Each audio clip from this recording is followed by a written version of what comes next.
Break બાદ સ્વાગત આગળ વાત કરીએ રાજકોટની। રાજકોટમાં 25 બાળકોને ફૂડ પોઈઝનિંગની ઘટના બની છે। ફૂડ પોઈઝનિંગની અસર થઈ છે ત્યારે ભવાનીનગરમાં છાશ પીધા બાદ ફૂડ પોઈઝનિંગ થયું હોવાનું સામે આવ્યું છે। ખાનગી ટ્રસ્ટ દ્વારા છાશનું વિતરણ કરવામાં આવ્યું હતું ત્યારે 10 જેટલા બાળકો સરકારી હોસ્પિટલમાં હાલ સારવાર હેઠળ છે।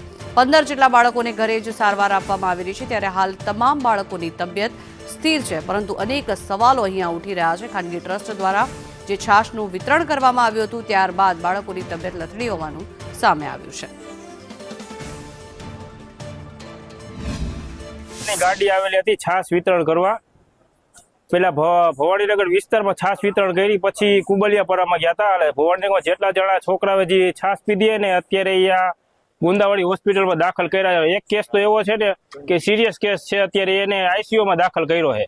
કેટલા બાળકો હશે? ઓછામાં ઓછા 10 ઉપર તો છે જ। અમારા ભવાનીનગર વિસ્તારના 10 ઉપર તો છે જ ને, બાકી જનાનામાં કેટલા ગયા ને એની કઈ ગણતરી નથી। તમારું કોણ સગા? મારો છોકરો છે, ખુદનો નાનો છોકરો। અહીંયા આ હોસ્પિટલમાં કેટલા દાખલ છે? આ ઓછામાં ઓછા 10-12 જણા તો આ હોસ્પિટલમાં છે।